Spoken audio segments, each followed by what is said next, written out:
Smart 24, driving business.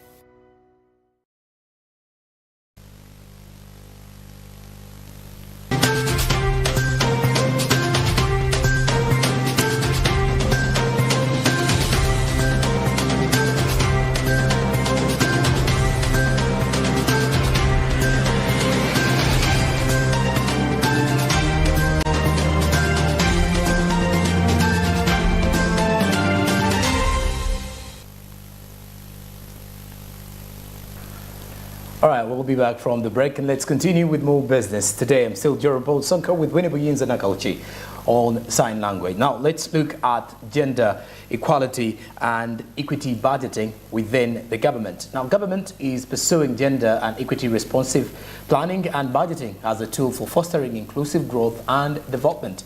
As a way of achieving the middle income status, the Ministry of Finance, Planning and Economic Development under Gender and Equity has awarded 15 participants that were trained in handling gender issues. Naomi Mutumba with the details. Governments, development organizations, and the civil society are increasingly recognizing gender and equity agenda as a core principle of their programming, with gender and equity budgeting serving as a major strategy for its implementation.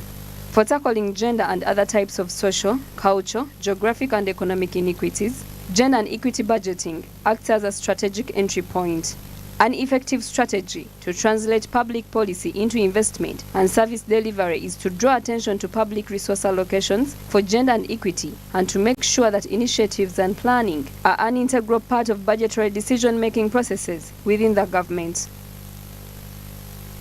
Of course, we allocate budget for gender across our ministries, departments and agencies, but most importantly is through Ministry of Gender and Labour and Social Development. What we do is to support our women. I am a product of that support that the President and the enabling environment that the President has given to Forum for Women in Democracy to support the women to come up. And there's so many of us women whom President Museveni over the years has supported to ensure that we have positions of power. Because we, as women, have been advocating that we should be brought to the table, on the high table where the food is shared. Gender and equity budgeting requires knowledge and skills to understand the issues and solutions to address them. Addressing issues of gender and equity will enable Uganda to achieve a socio-economic transformation and attain a middle-income status country, which is well articulated in the National Development Plan 3 and Vision 2030. But our aim of making sure that we educate the population on budget issues is because we have a target. Vision 2040 is that we have to all reach middle-income status. And I had this joke in the social media, someone said, but if it is now true that we've reached middle income status and the status is still making us to have 1 meal a day, I think we should stay in the old status.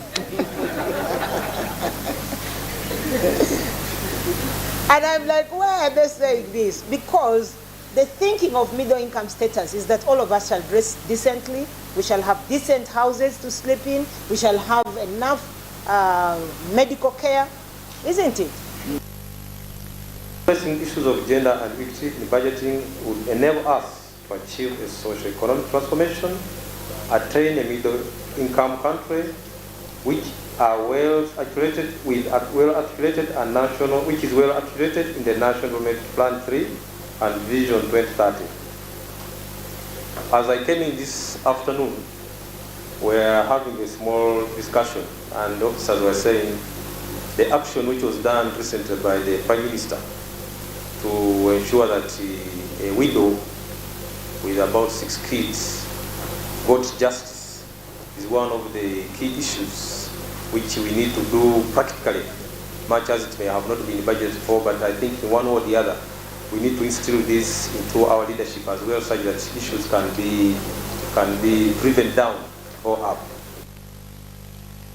Budgeting needs to be strong in order to achieve all of this capacity building for gender and equity, so it's important for the government to have national budgeting trainers who can help local governments improve their compliance with gender and equity standards by offering feedback on their performance. The agencies must show measures they have actually planned and budgeted for to ensure gender and equity. Many times I was in Parliament, but the agencies were not showing the measures.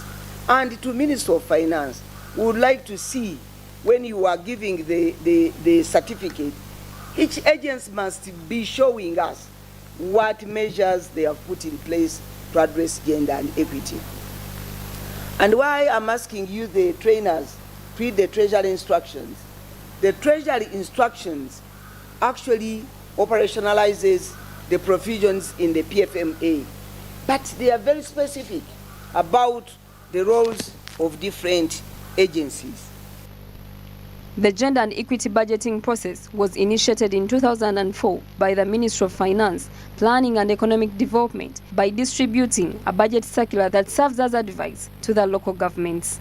The budget is the most important method of development that the government employs to improve the economy and welfare of Ugandans, particularly women, people with disabilities, and other vulnerable groups. Naomi Mtumba, Smart 24 TV, Business Today. All right, now let's head to the coffee court discussions. Over the past few decades, there has been an alarming increase in the amount of brain drain from Africa.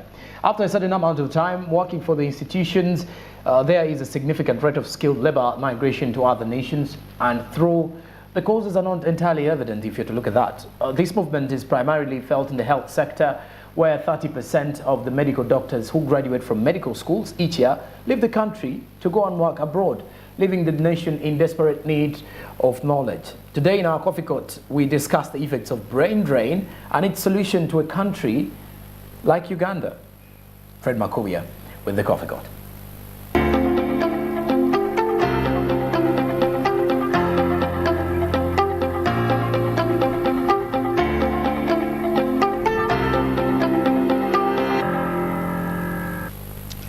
Well, it's a pleasure and thank you for joining us once again on this coffee court where we discuss critical matters. Now, as I discuss this, all of this week, a number of students are graduating, of course, in the different professions.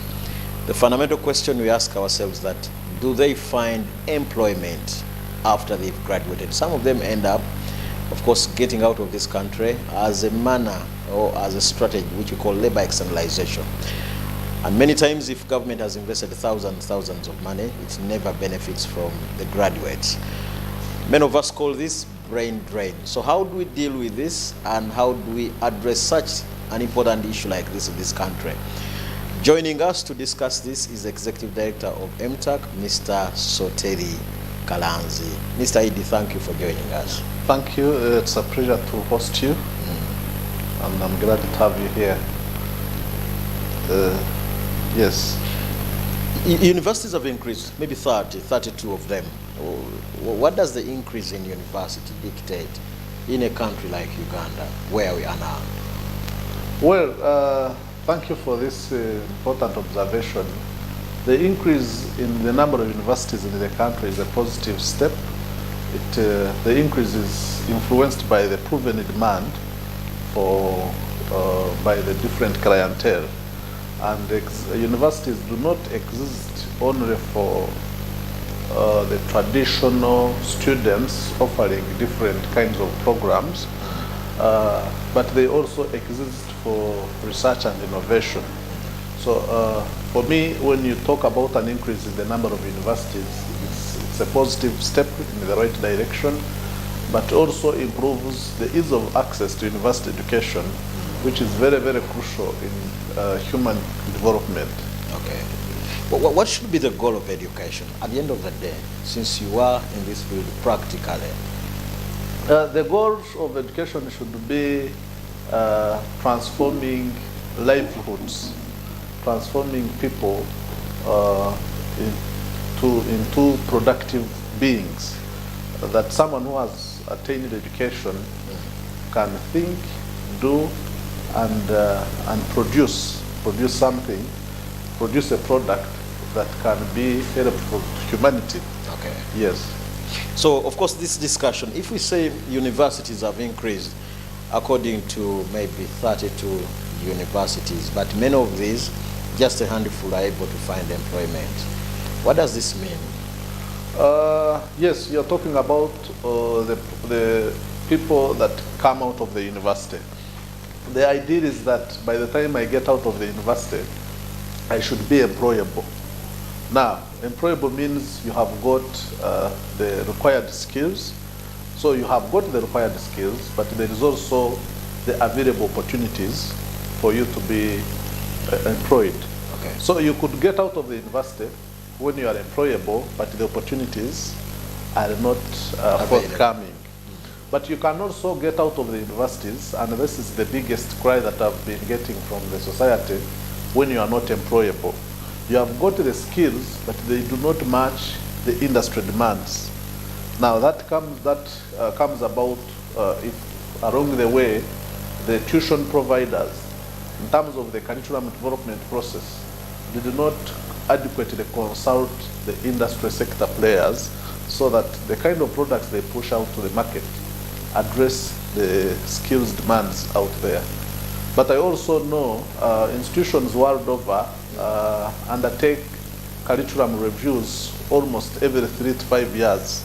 And this enforced by the fact that the skills demands in the economy, in the sector, keep changing. So they keep changing. I can give an example. You can say 20 years ago, there wasn't so much of the demand for technological experts. Okay. But now with the technology and the like, you need almost every other product to be technologically prepared with the changing industry demands in the sector. So that's what I can really say, that you find that by the time this gentleman or young lady gets out of the university, should one be employable, but also the opportunities should be available. Now the universities can do their part, preparing these people to be employable, but how big is the economy? It's a question you should be asking us. Yes, it's the question. You'll find that some of the developing countries, the public sector is the biggest employer. And now that is a challenge.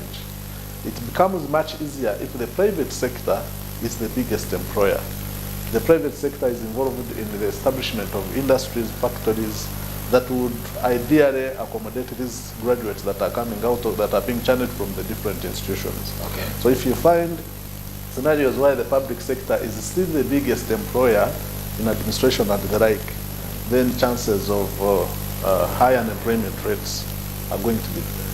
So what exactly do we teach them? If we know we have thousands that move out of university as graduates, but we know the opportunities out there are just a handful, doesn't that dictate maybe we need to have a change in the curriculum that addresses the common problem, which is the lack of available enough opportunities? At some point in the time, call it in the 70s, 80s, and 90s, the emphasis to our people, right away from our homes, was the white-collar job. Now, most of the developed countries, the emphasis has not been on the white-collar job, but on these technical jobs, people involved in the actual production.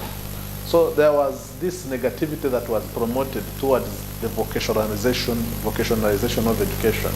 And I'm very happy that there is a growing attitude change towards the vocational skills. And even in universities currently, you realize that whichever programs that they are offering, the vocationalization of those programs is standing out at the forefront. And you've heard about the Skilling Uganda initiative that is being pushed by the government for now coming to about 10 years. The intention is to have these graduates come out when they are adequately skilled. But like I've stated, yes, they get skilled, but it's also good that the efforts towards enhancing private sector development are multiplied so that they are able to find readily available opportunities. Now, it's also true in terms of the skills mismatch. You have heard about this big project to do with the oil and gas. Some of the welders, you find that, yes, we have got welders in the country, many of them trained on the job, which is a good thing, but rarely do they go for certification. Okay. Now, most of these international companies are not going to employ someone who is not internationally certified. So the component of people going for formal certification was underlooked. So you find that now you have got to bring in welders from other countries who are internationally certified to come and do the jobs which Ugandans can do, but they do not have the requisite certification documents that prove that they are able to do this. Get into the tourism sector, you find that people complaining about the lack of adequate, well-trained people to manage the hotel and business sector, and we are highly challenged by our brothers and sisters from across the country. But it's all down to where we focused in the past as an organization, as a country. But you can give an example. Some time back, most of our teachers were in high demand in Rwanda. Now, 5 years down the road, they are no longer needed because they were able to build their capacity in that area. So that is really what I look at, that the institutions continue to review their curriculum, but in reviewing the curriculum, it's always important that they consider the interests of the industry. Okay. And by having these industry sector players on the board in the curriculum development and review processes. Okay. And maybe those viewing us, you could probably pass on your opinion through our social media platforms, Smart24 TV, Twitter handle, and Medium. You mentioned something very critical and very fundamental, which we call brain drain. So those of us who, first of all, don't find what to do, we actually flown out of the country, either for labor externalization. And those that are qualified actually leave this country, Uganda, go elsewhere, maybe for instance like China, and find employment. And leave us in a state where government has invested a lot of money in us, but it never and never benefits from such workers. So what majorly causes this brain drain? Okay, brain drain is influenced by largely two major factors. One, the possibility of earning much better than what you're earning at home. Then two, the ease of access to employment opportunities. Now, in my view, if the individual lives and is doing what they were actually trained back home in, it's a good thing.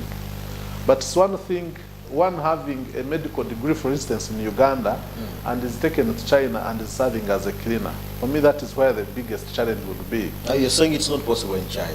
It is possible. We have got, you have seen, not only China, but other countries. Sure. Some of our youth actually leaving the country, well educated, but they cannot find opportunities here, and they are doing jobs that they were not even trained in. I don't want to look them as, for instance, house help, as long as it enables them to earn something. So for me, that is where the biggest challenge would be, that the individual is not adequately utilized because of lack of opportunities. Okay. And gets to those areas and finds themselves doing things that they were not trained in. Now, people working abroad is one of the sources of revenue for a country. But like you state, it's always important that the country retains its best brains if it is to develop much, much faster. Now, before we get to the retention, because that is what every country would love to do. So you're talking about people professionally leaving their country, go and do something unprofessional, which you attach to maybe low salary. What do you mean by, is there anything adequate in terms of salary? Well, you may never find enough salary, but at least this salary should be able to enable you to sustain the standards of living wherever you are. If I'm staying in Kampala, for instance, this salary should be able to make me meet the basic requirements, not only for survival, but for the well-being of the people that I'm supposed to look after. And if it is not helping me to reach that particular level, you'll find some of them now starting looking for avenues of adding on their available income or thinking of going abroad for better opportunities. Okay. So when you say we leave because we want to get better, but is that reasonable enough? A human being naturally will always want to live better. So wherever there is a presentable opportunity, really, they will always pursue it. Even if they were to stay within the country, if there is, you're working with smart TV. Yes, I do. If these TVs that are established in the country are not paying the same, okay? So if a TV that presents a better package to you, you are likely to actually leave, because we are naturally target workers as individuals. But yes, you could also get to a level where you have really reached, according to Maslow's hierarchy of needs theory, you have reached where you want to reach, and probably the pay may not be the biggest attractor, and there are other things that probably have established what you need to really protect.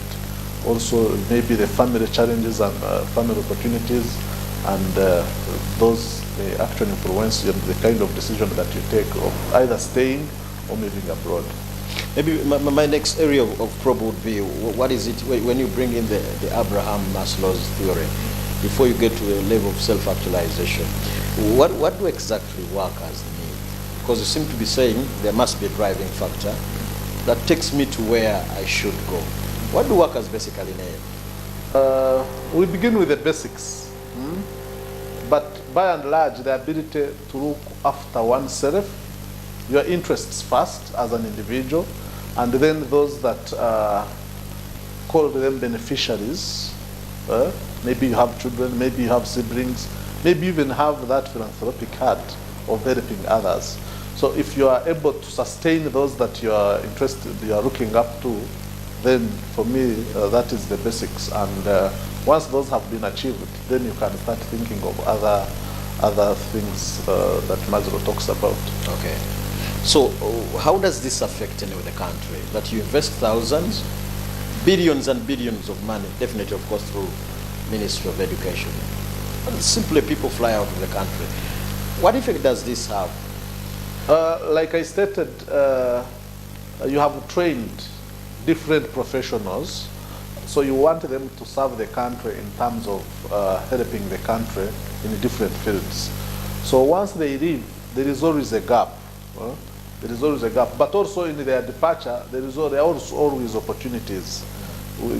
The foreign exchange that comes in, but also the visibility of the country out there is an opportunity that also translates figuratively into the opportunities for the country.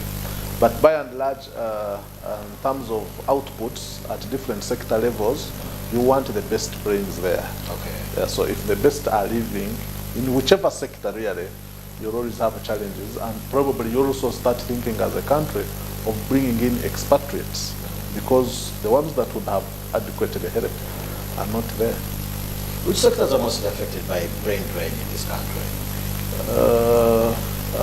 You can talk of the medical field, you can talk of the tourism. The tourism, we have largely left the tourism sector to people who learn the job, who learn the trade on job. Yet you also want people who are adequately trained to promote this particular sector. But you can also look at the sports area, because of the insufficient resources. Education, I gave an example of Rwanda, and I'm not very sure about South Sudan, but some people have started penetrating Congo. At one time, Kenya and Tanzania, many of our people were ending up there until we built their capacity. Some have started coming back, yes. So, by and large, how do we handle, or maybe what recommendations do we have on board, in your view, in handling issues of brain drain in this country? The only way to, I believe naturally people would want to keep within their society as long as it is adequately competitive. So it's to build our capacity, our private sector capacity, to act as an alternative source of employment that pays competitively, and also that remunerates competitively generally. Once we get to that level where the private sector has adequately grown, then you will not only retain the best that you have in the country, but you'll also now start attracting the best from the different parts of the world to come and contribute towards development. Okay. Maybe what message do you have? We have many graduates coming out the whole of this week. Universities are having men on board that are joining the world of work. Any words of wisdom to them? Okay. Yes. Well, first of all, it's an important step in one's life. Graduating is a very important step, and I generally congratulate those that are graduating and those that will continue to graduate, but encourage them to keep focused and to keep open-minded and to also keep working towards improving themselves and be patient and be entrepreneurial in nature, not waiting to find jobs, but they can start promoting the belief in job creation. And job creation starts with the individual. The runners of this world did not start where they are now. You start small with the limited resources that you may be at your disposal. The beauty is that our environment, our economic environment really promotes entrepreneurship. Start small, the opportunities will come around and they will grow. But also be on the lookout. Now that with the advancement in technology, the opportunities are easily shared and are easily known, and they should always go for them. Okay. Thank you, Mr. Kalanzi Soteli, the Executive Director of MTAC. One of the issues I know most people have not given attention is the issue of brain drain. And for sure I know is one of those critical discussions that we should be having as a country. This is the Coffee Court. My name is Fred Makubia. We drive your business.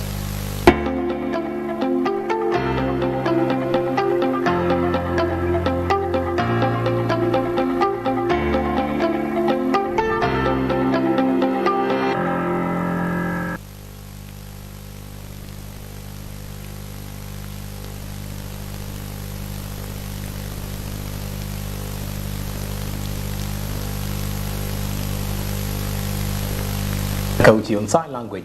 We've been coming to you live from plot 42 Nile Avenue, and from the entire newsroom, editorial and production here at plot 42 Nile Avenue, we wish you a blessed night till tomorrow. Good evening.